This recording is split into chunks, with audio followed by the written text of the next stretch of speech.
Assalamu alaikum. Welcome to Dialogue. I'm Taimur Shamil.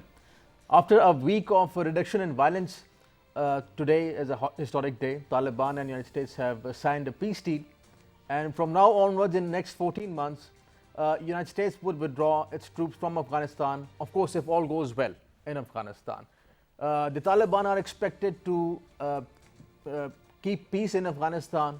Also, not allow any of the Al Qaeda members, if there are any, or let the Afghan soil be used against any of its neighbors, against the United States for that matter. And as I said, the United States would be withdrawing its troops in next 14 months if all goes well. But the bigger question is the Afghan political settlement inside Afghanistan. How would the different Afghan political factions would work out a political settlement in Afghanistan? The elections took place in Afghanistan, presidential elections. Ashraf Ghani also deferred the inauguration of the presidential ceremony that is probably now going to take place on either 9th or 10th of March. While this would be going on, the most important thing is that how would the different Afghan political factions would sit together and work for peace and stability in the region. Pakistan has played a major role in bringing the Afghanistan, Taliban and the United States to the table to talk about peace and stability. Of course, Pakistan has been affected directly and indirectly by this United States' longest war in Afghanistan, 19-year-long war that has consumed many innocent lives, billions and trillions to the economy of United States, Afghanistan and Pakistan. But as we are discussing, today is a historic day, and we saw that in Qatar, the Taliban leadership was there. Mullah Brother and Zalmay Khalilzad signed the deal that took place between the Taliban and United States. We're going to talk about Afghanistan's political future and how would, as I said earlier, the different political Afghan factions would talk about peace and stability. How would they work it out? With our special guest in the studios, our first guest is Mr. Amir Ghori, renowned senior journalist and expert on regional political matters as well as on strategic matters. Welcome to the show, Ghori sir. Thank you. Our second guest is Ambassador Asif Durrani, renowned senior diplomat and expert on Pakistan's foreign policy. So welcome to the show. Our third guest is Mr. Hassan Akbar. He's an analyst on the strategic affairs, also on Pakistan's foreign policy, and is an expert on the Afghan matters as well. Welcome to the show, Hassan. Mr. Ghori, starting with this situation today, the historic day, this deal signed between the Taliban and United States. How do you see it? Many people ask this question that who has lost this war, who has won this war? Do you see in terms of winning and losing, or do you see that there was some sort of compromise from both sides? Taimur, I think the days of winning wars and losing wars have long gone. I think the last war in that sense was the Second World War, which was won by certain parties and lost by certain parties. After that, there were wars. Millions of people have lost their lives, but we cannot say that one party won the war or lost the war. I think in this particular instance, which we are discussing today, all the parties have matured to an extent because, as I remember, 4 or 5 years ago, when the last administration, Secretary Kerry was supposed to see these parties in Doha.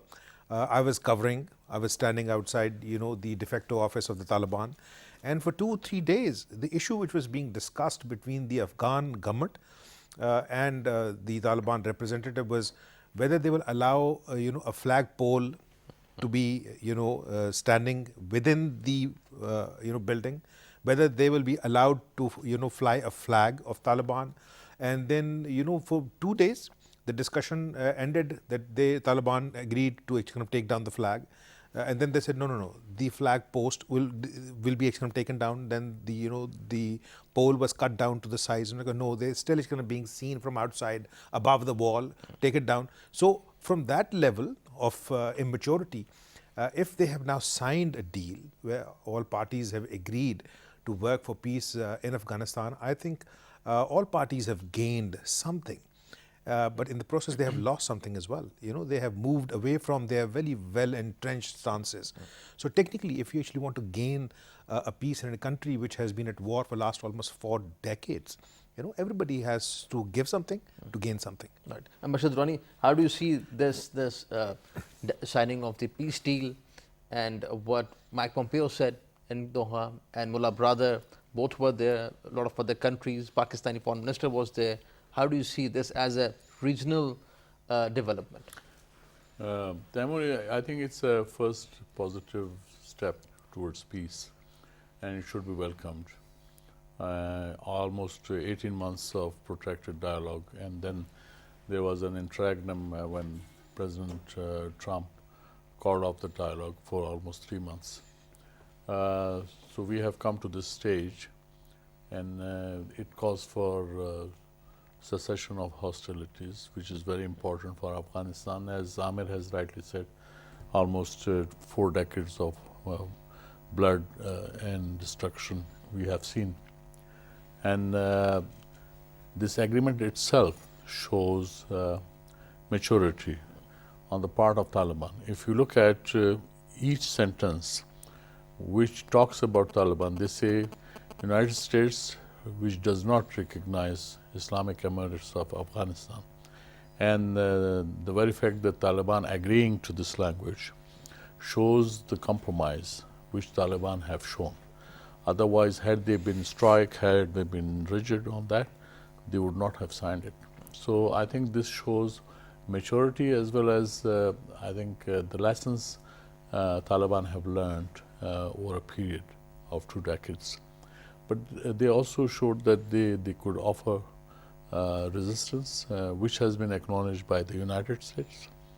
And they have also realized that despite having elections in Afghanistan with 2 presidents and almost 4 elections, they could not bring about stability in the country.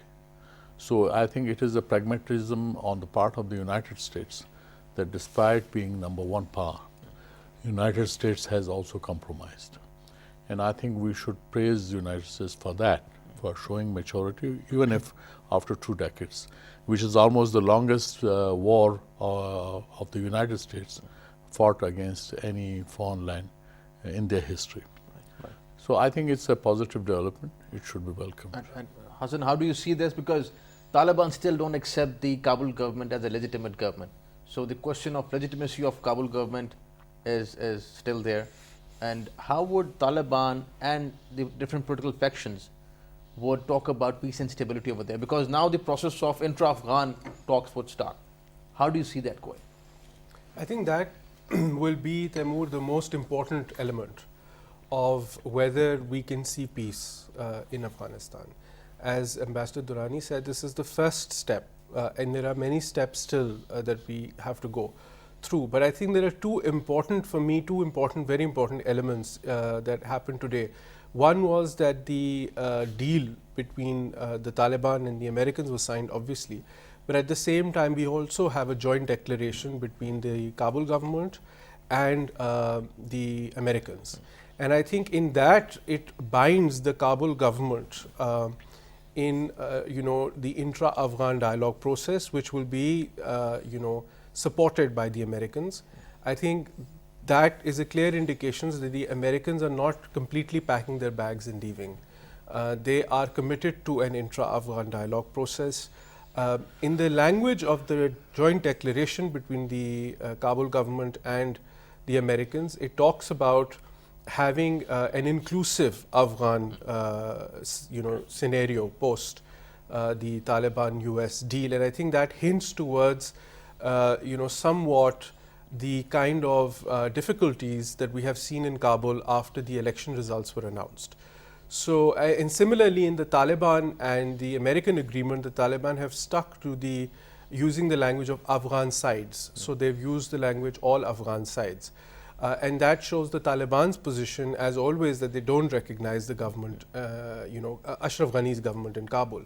Now, the Taliban are not the only players in Afghanistan that don't recognize Ashraf Ghani's government.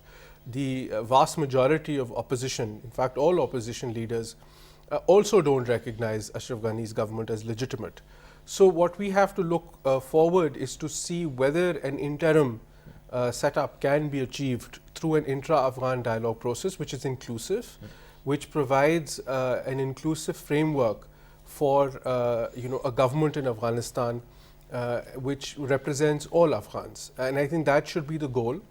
And we hope that this process is successful. For me, I think the most important element has been that the Americans have committed to seeing through the intra-Afghan dialogue process. Right. And when we talk about, Mr. Ghori, the Afghan political scenario, that division between the Ghani group and Abdullah group is still there, and we don't see anything worked out on in that scenario. Still, the rift is there. According to some reports, even the Abdullah group has claimed a separate government in Afghanistan, but they're working it out. They're working on it. How do you see this division, the Ghani and Abdullah division, and then talking with the Taliban in the future? I think it's not the only division which we see in Afghanistan.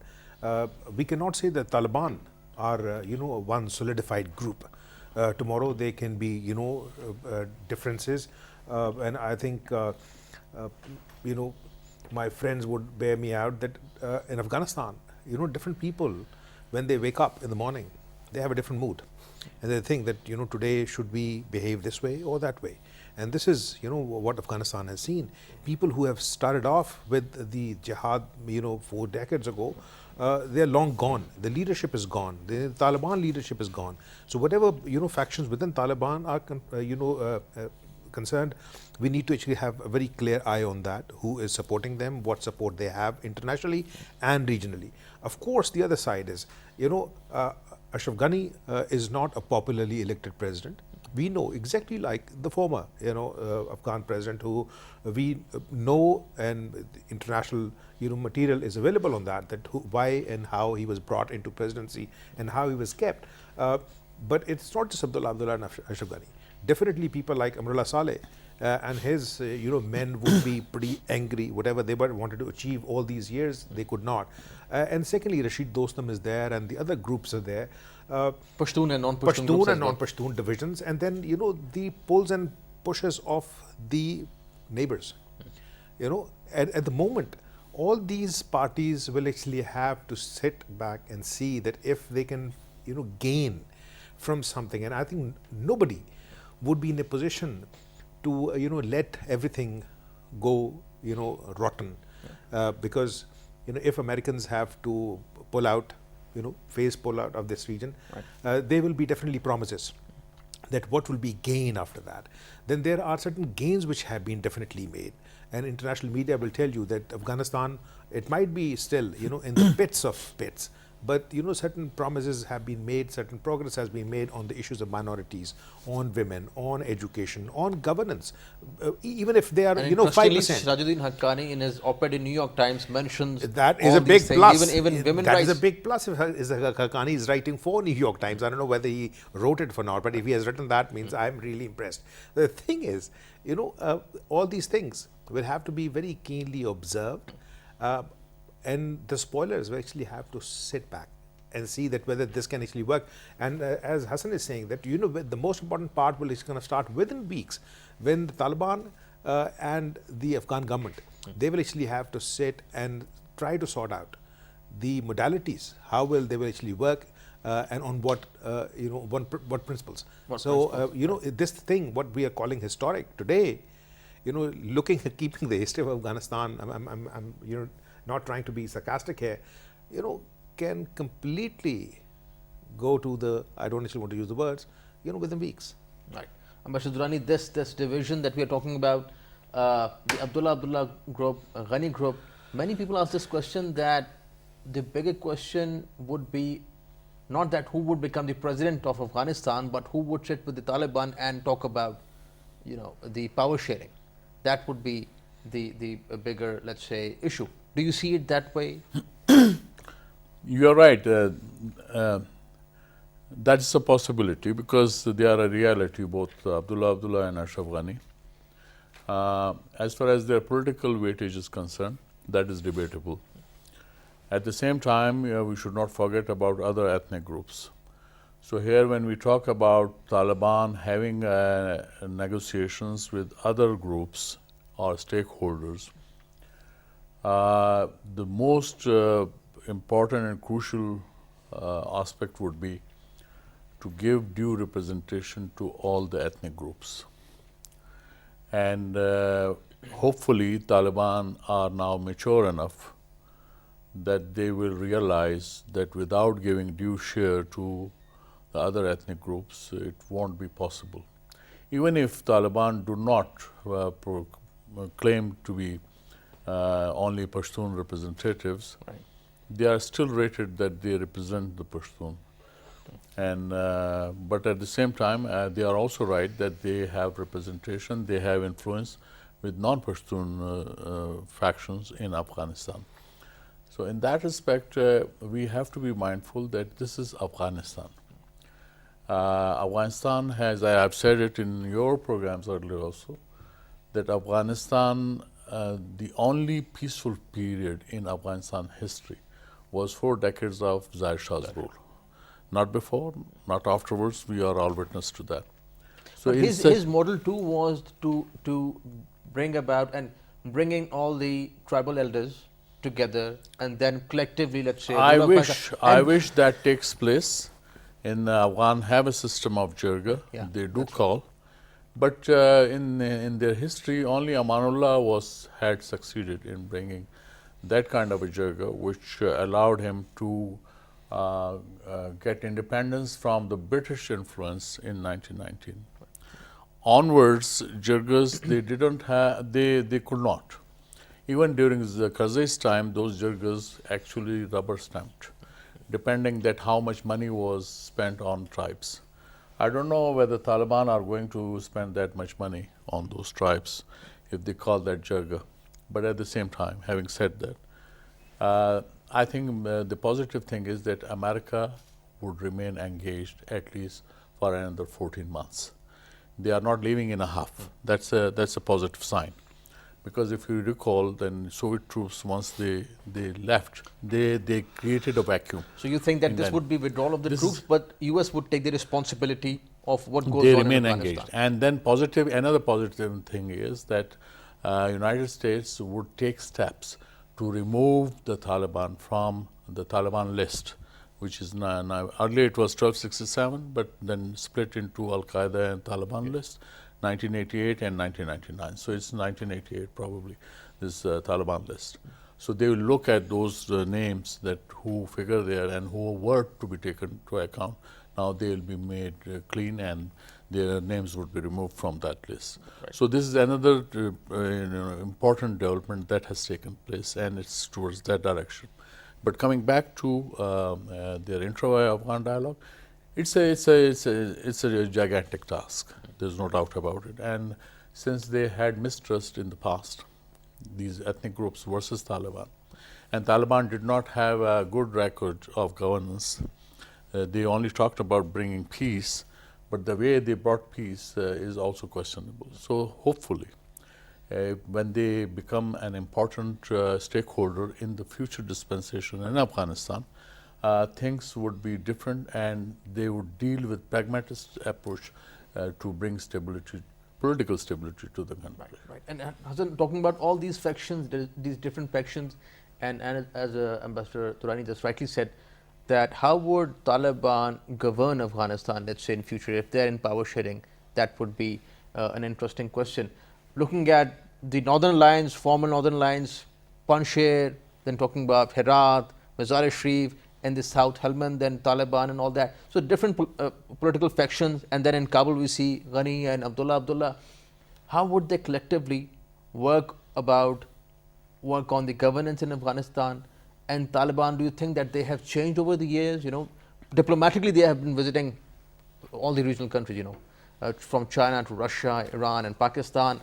But in terms of governance, do you see or do you think that, as Mr. Qori was saying earlier, that they too have changed? They have a new generation and new perhaps people who are now leading the Taliban movement. As they say, the proof of the pudding is in the eating. So we still have to see how that will pan out. But I think the indications are very positive. If you look at the process which was started by the Pugwash conferences, which was the first time that the Taliban started engaging with a wider audience, and subsequently has been continued through many different processes. We had the Beijing meetings, we had Qatar process, we had Moscow and other meetings as well. What the Taliban have over the years demonstrated is a flexibility and a greater understanding of what it requires to run a government and a country as diverse as Afghanistan. So, if you read Sirajuddin Haqqani's opinion piece, he talks about two key elements. One is recognizing the reform that's taken place within Afghanistan in the last 2 decades, and the second is recognizing the role of the international community and its importance in continuing to finance and support development in Afghanistan. Because one of the key challenges that Afghanistan as a country faces is its inability to finance its own government because of lack of industry, and there's been war for many years, for several years. And the Taliban have demonstrated both in the op-ed as well as in the agreement their willingness to partner with not just the United States but also the international community towards development and governance. And I think that's a very big indicator about a change in the Taliban position, which is more flexible today. So I think that's a positive, but we still have to see, as far as the governance arrangement within Afghanistan is concerned, I think that's up to the Afghans to decide what works for Afghans, and all sides will, as Ambassador Durrani was also saying rightly, have to be practical. Now there will be spoilers, so I think it's very unlikely, given how Afghans have behaved over the last several years and decades, that all sides will be happy with an agreement, an intra-Afghan agreement. But as long as the vast majority is in consonance with an agreement which relatively brings all ethnic groups together and is able to provide a framework, I think that should be a positive outcome. Right. And in terms of security, Mr. Ghori, we still have ISIS, Daesh in Afghanistan. Their rift with the Taliban. They have also been claiming attacks inside Pakistan and in Afghanistan. When we talk about the region, this is a common threat to Pakistan as well as Iran, for that matter. Pakistan, Iran and Afghanistan.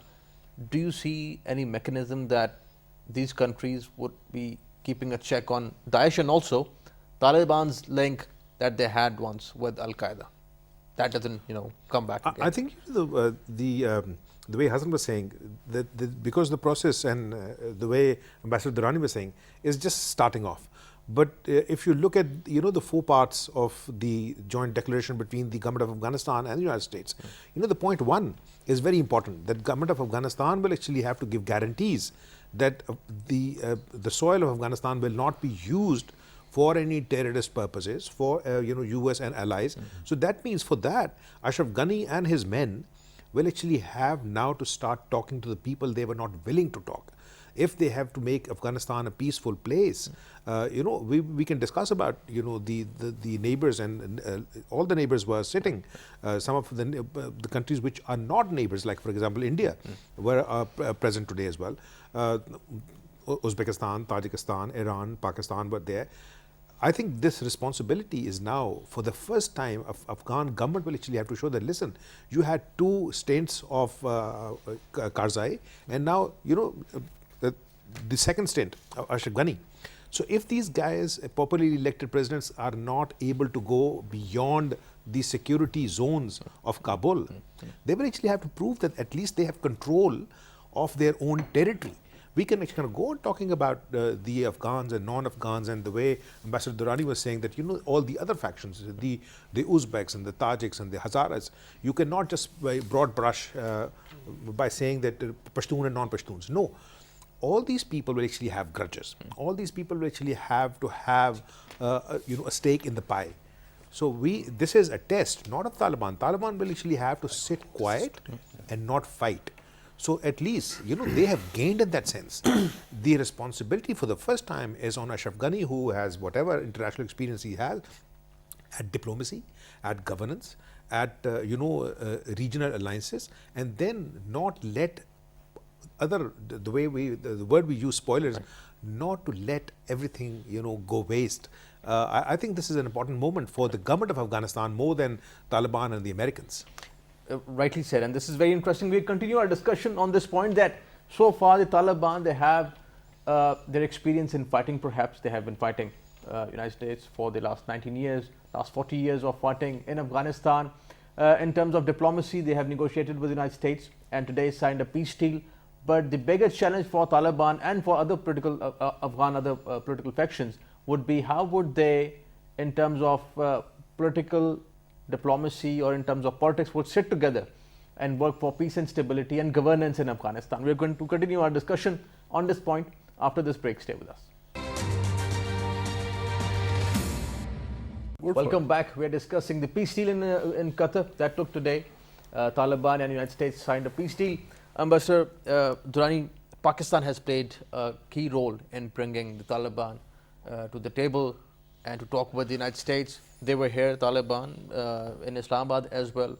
Pakistan's role in diplomatically in this whole situation and politically, whatever is going to be the case, let's say in future, in the past we saw Ghani administration being very critical, rather continuing with that same blame game towards Pakistan. Would that continue? How would, let's say, Pakistan deal with the future political scenario? Whatever I think you be. said Pakistan played a key role. I would slightly mold it. I would say that Pakistan was asked to play a role. And it was President Trump who requested Prime Minister Imran Khan. And I think that's from there the innings started. And Pakistan is, I think, in touch with all Afghan groups.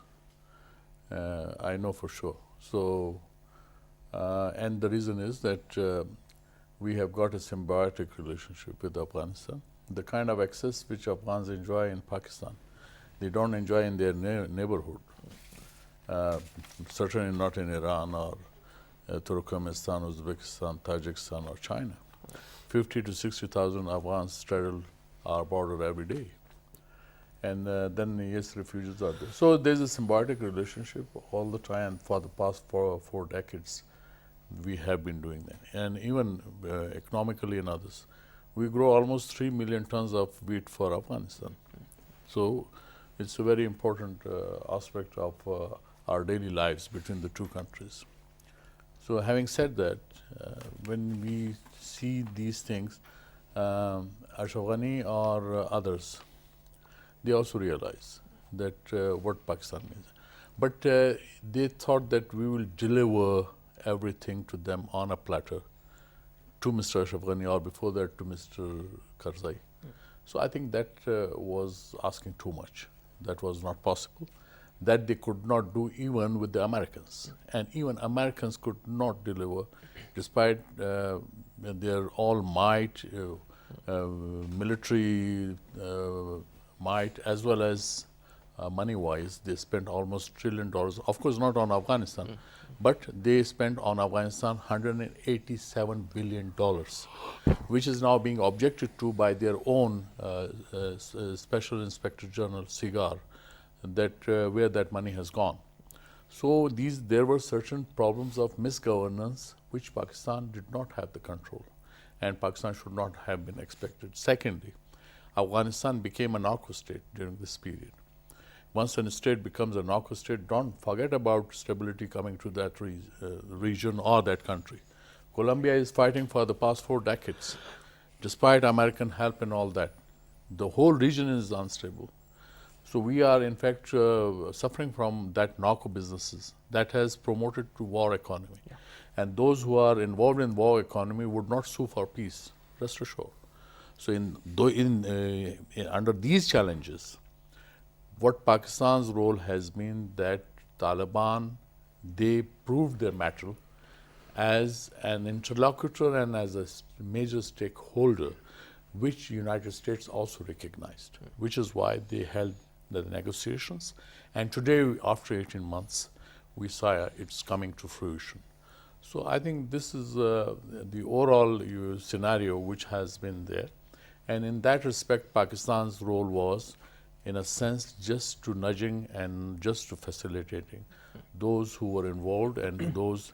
And I'm sure that when you look at the document and the way this document has come up, having seen these documents in my career, so there's a lot of discussion which has gone on into, if you look at each word and the messages which has been conveyed in this document. So there has been even technical help that was there from Pakistani side. So, but that was a facilitator.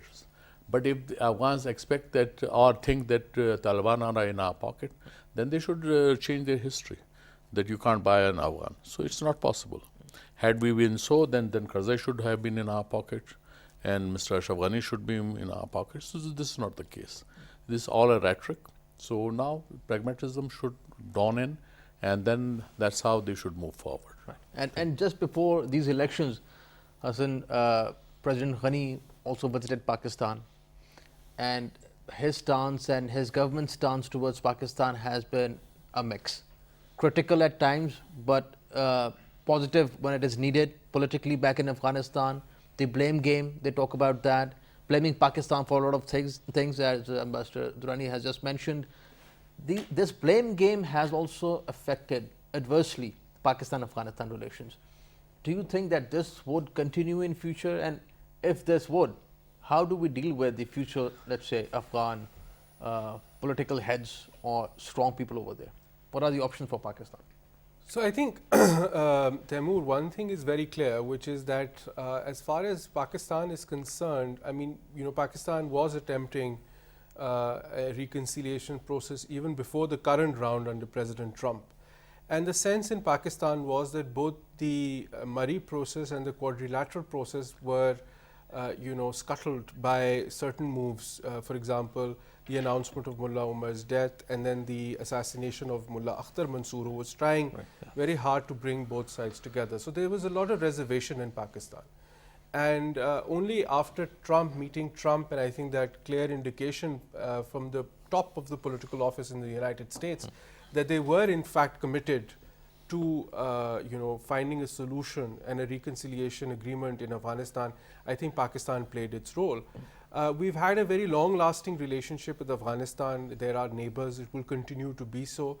And I think that Ashraf Ghani, I don't think is so important in the future. In my view, I think he's one political player amongst a variety of others who have a lot more presence on the ground, have greater power in Afghanistan within their tribes, etc.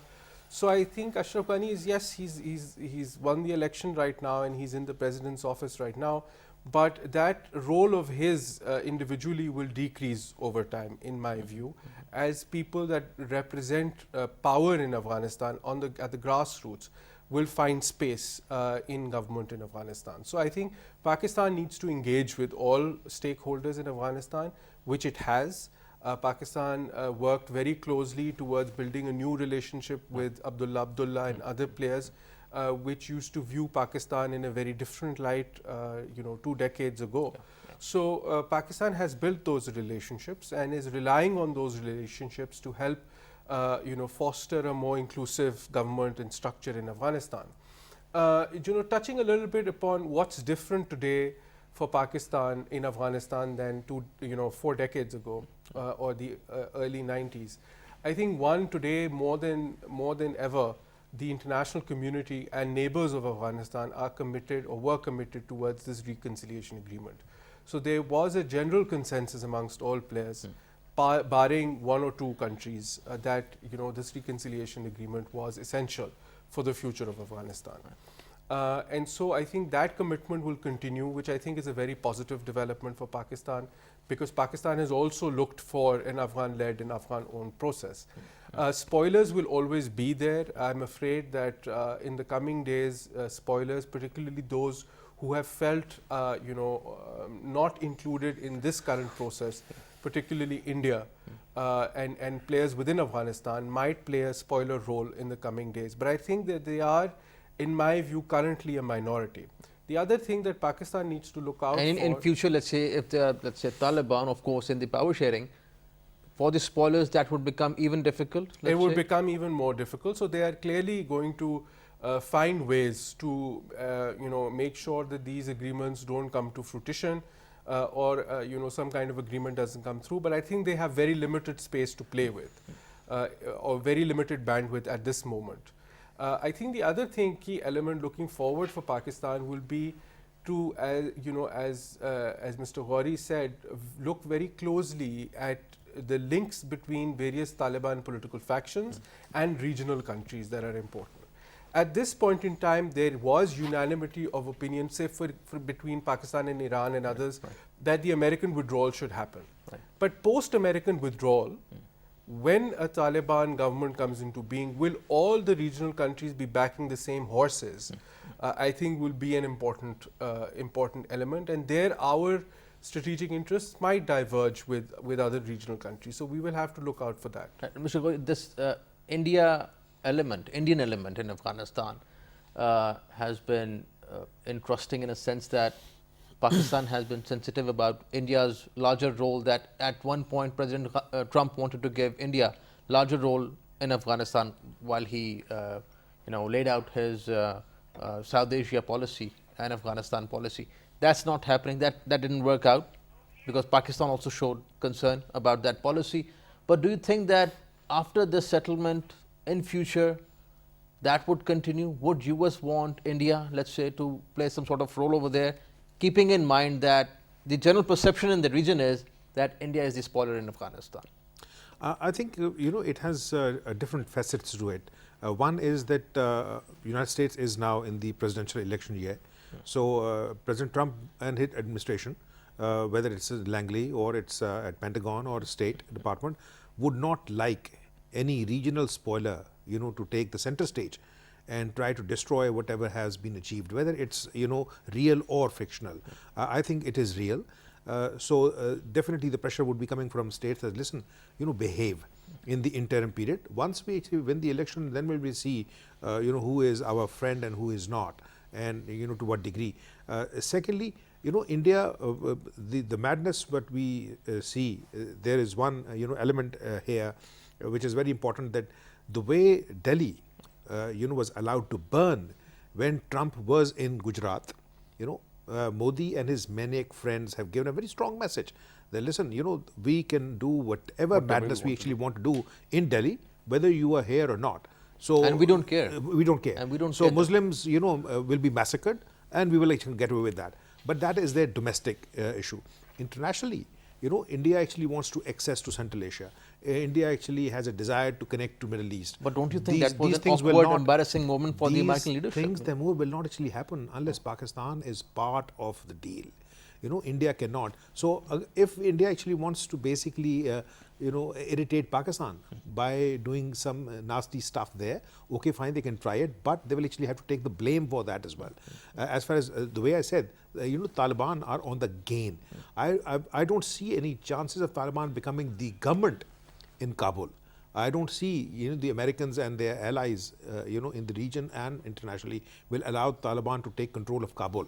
They will not allow them to take control by violent means. Of course. So if they actually, not through war and, right. So I think this is the way the word which has been consistently used by Ambassador Durrani. If all these actors stay pragmatic, and the way I say that the Taliban who were sitting today on the discussion table and the signing table, they were young boys when they started off fighting. Now they are 40 plus, 50 plus. They have seen that they could not win. America has a long history. They could stay. They are not actually pulling out permanently. So I think this is the time that all these actors, whether they were playing spoilers or not, to sit back and see how this positive development play out in short term and the long term.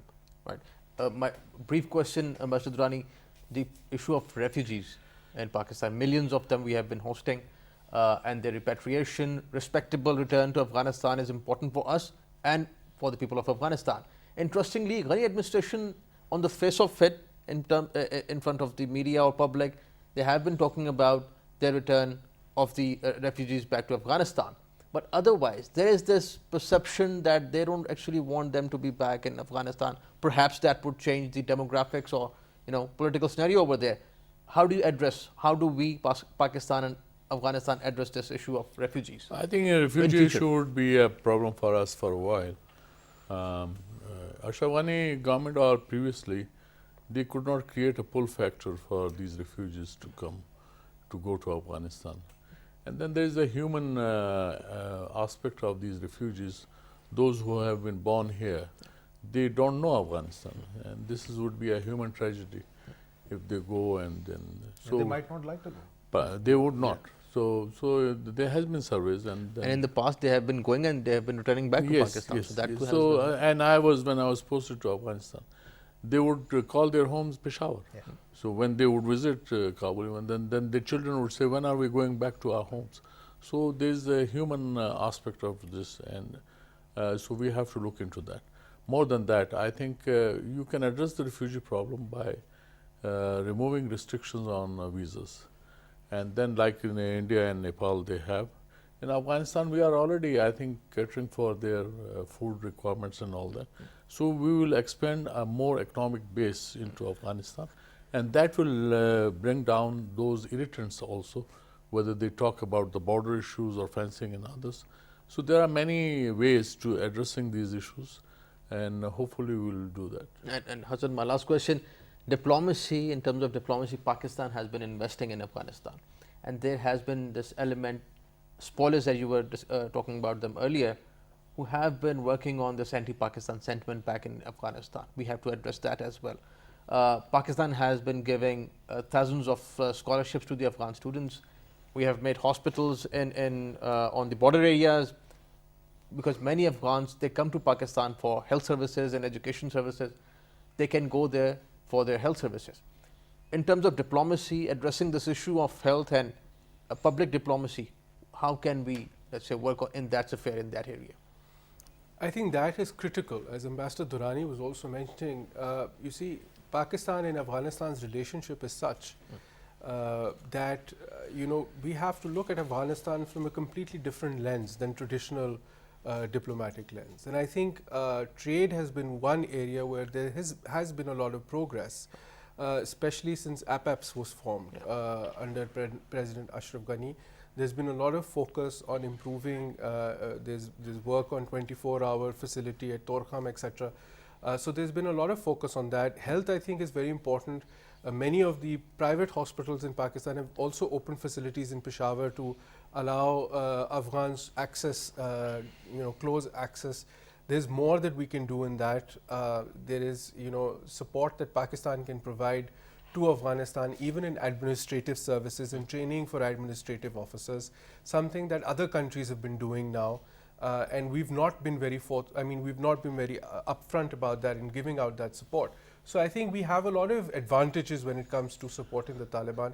We have to work very diligently in the coming years to work towards removing the negative aspects of some of the narratives that have been built into Afghanistan.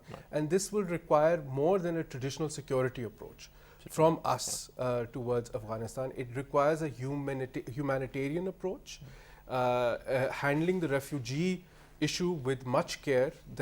Sometimes we have a tendency to make statements on the refugee issue which are not taken very well. So I think that we have to approach this in a more economic and humanitarian aspect in the future. Pakistan needs to connect with Afghanistan Central. We have been talking to Afghanistan through this, unifocal lens. I think Pakistan needs to tell the Afghans that we have a relationship with Afghanistan, not just Taliban. So sports and culture and activity, Pakistan needs to show that we are connected with Afghanistan Central, not just with one faction. Right, gentlemen, thank you for joining us. Pleasure having you on the show, Mr. Ghori. Thank you for your time. Thank you for joining us, and Mr. Durrani. Pleasure having you on the show, Mr. Hassan. Thank you for joining us. Thank you for your time. That's all from today's dialogue. See you next time. Khuda Hafiz.